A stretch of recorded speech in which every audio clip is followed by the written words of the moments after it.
केबी commerce tutorial में आपका स्वागत है।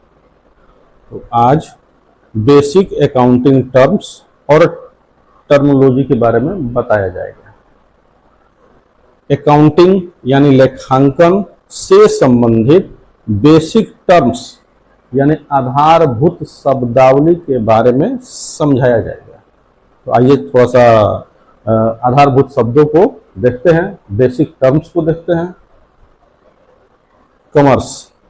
अब कॉमर्स क्या होता है, कॉमर्स किसे कहते हैं? ऐसे कॉमर्स बहुत बड़े शब्द का नाम है, इसका बहुत ही हाई रेंज है, लेकिन एक बिजनेस पॉइंट ऑफ व्यू से हम कॉमर्स का डिफिनीशन आपको समझाएंगे। ये बैंक है और इस बैंक में मनी ट्रांसफर का काम किया जाता है।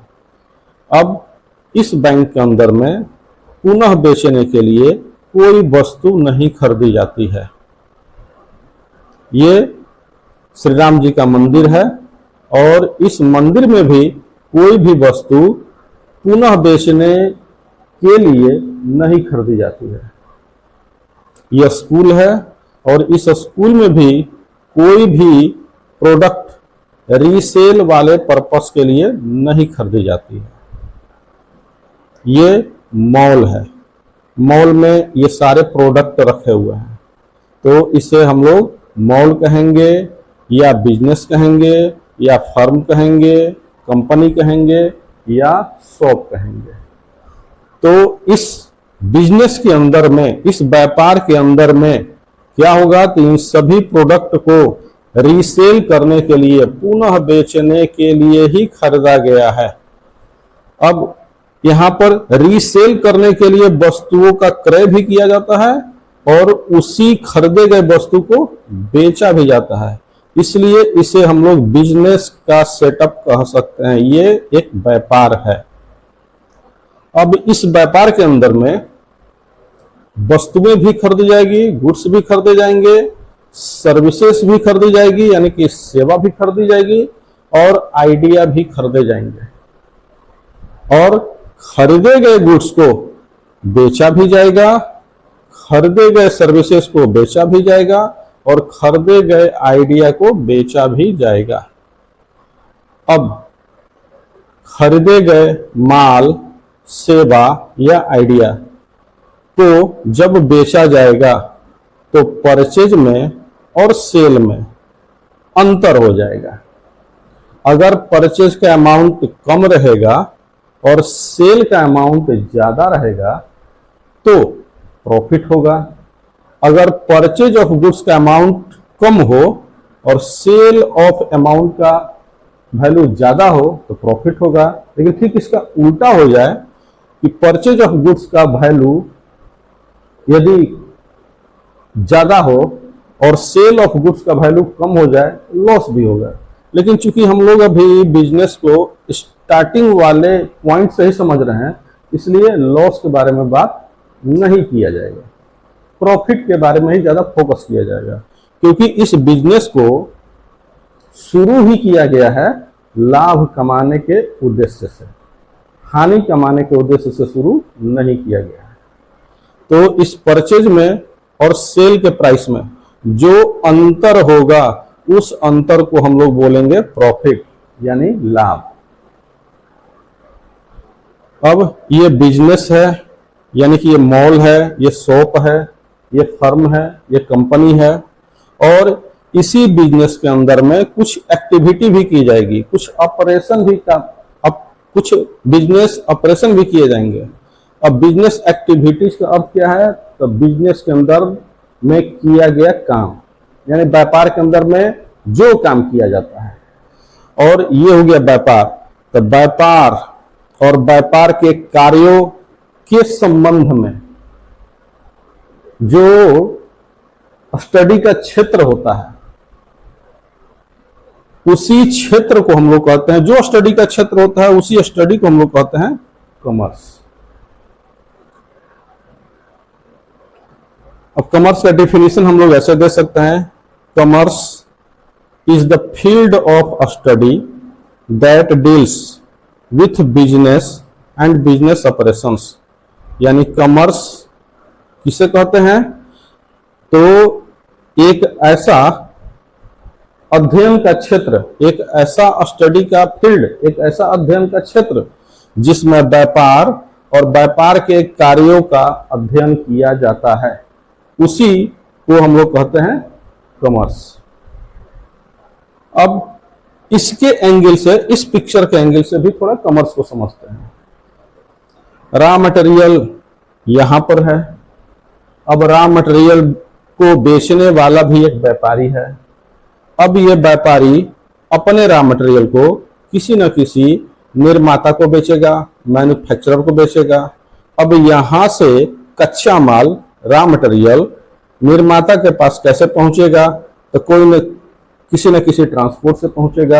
अब यहां पर एक व्यक्ति है जो सप्लायर का काम करता है, सप्लाई करता है। तो यहां से कच्चा माल को ट्रांसपोर्ट की सहायता से निर्माता को देगा।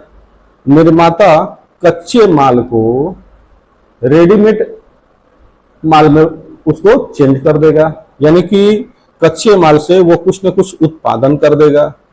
अब ये मैन्युफैक्चरर के पास समस्या होगी कि उत्पादन तो कर दिए, कच्चा माल से हम उसको रेडीमेड आइटम में हम उसको चेंज कर दिए, लेकिन उसे बेचना है, इसे कस्टमर तक पहुंचाना है। तो ये मैन्युफैक्चरर जो है वो होलसेलर या डिस्ट्रीब्यूटर को वो माल सप्लाई करेगा। फिर ये डिस्ट्रीब्यूटर क्या करेगा? ये वही माल रिटेलर को बेचेगा, और रिटेलर क्या करेगा? तो अल्टीमेट कस्टमर को वो माल दे देगा।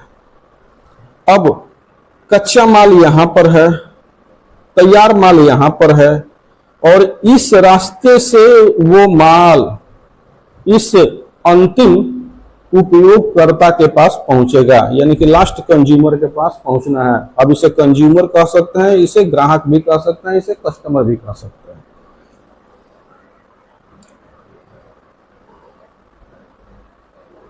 तो यहां पर जिस व्यक्ति के पास में रॉ मटेरियल है, तो यहां से वो अपना माल सेल किया सप्लायर को। सप्लायर क्या बना? तो इस रॉ मटेरियल का खरीदने वाला बना। फिर वही माल ये निर्माता को देता है। तो ये सप्लायर जो है वो निर्माता के केस में क्या बनेगा? विक्रेता बनेगा। इसको ये माल बेचा है, और ये मैन्युफैक्चरर क्या करेगा कि उस कच्चा माल से तैयार माल में उसको चेंज करेगा, और उस तैयार माल को डिस्ट्रीब्यूटर या होलसेलर को वो सप्लाई करेगा। तो ये मैन्युफैक्चरर इस सेंस में तो हो गया परचेजर, यानी कि इस सेंस में हो गया क्रेता, लेकिन इसके लिए बन जाएगा विक्रेता। ठीक उसी प्रकार ये डिस्ट्रीब्यूटर भी यहां से माल को खरीदेगा और ये रिटेलर को बेचेगा। फिर ये रिटेलर भी क्या करेगा कि वो होलसेलर से माल को खरीदेगा और कस्टमर को बेचेगा। अब ये कस्टमर आगे माल को किसी को बेचेगा नहीं, बल्कि वो खपत कर लेगा, उसका कंजम्पशन कर लेगा। तो माल को इधर से ऐसे करते हुए अंतिम उपयोगकर्ता तक पहुंचाने में जो परेशानी हुई, उसका कुछ ना कुछ सॉल्यूशन खोजा गया। अब उस सभी सॉल्यूशन को हम लोग एक साथ एक सिंगल वर्ड से बोलते हैं कॉमर्स। साथ ही साथ इन सभी तरह के व्यापार में ये भी एक क्या है? बिजनेस है। ये भी एक बिजनेस है। मैन्युफैक्चरिंग वाला भी बिजनेस है, होलसेलिंग वाला भी बिजनेस है। इन सभी बिजनेस के कार्यों में, चाहे वो डायरेक्ट रूप से माल को यहां से यहां तक पहुंचाने में हो, चाहे इनडायरेक्ट रूप से हो, तो माल को पहुंचाने में जो समस्या आई, जो एक्टिविटी किया गया, उसको सॉल्यूशन के लिए उन सभी एक्टिविटी को एक सिंगल वर्ड से बोलेंगे कॉमर्स। तो इस प्रोडक्ट सप्लाई चेन के अनुसार हम लोग कॉमर्स का डिफिनीशन ऐसे लिख सकते हैं। Commerce refers to all those activities which helps directly or indirectly in the distribution of goods to the ultimate customer। यानी कि कॉमर्स क्या करता है? तो सहायता करता है। किस चीज के लिए सहायता करता है? तो वस्तु का डिस्ट्रीब्यूशन करने के लिए, और वस्तु का डिस्ट्रीब्यूशन कैसे होगा? तो रॉ मटेरियल वाले व्यापारी से शुरू होगा और अंतिम कस्टमर तक पहुंचाया जाएगा माल को। तो इन सभी एक्टिविटी में कॉमर्स क्या करता है? हेल्प करता है, सहायता करता है।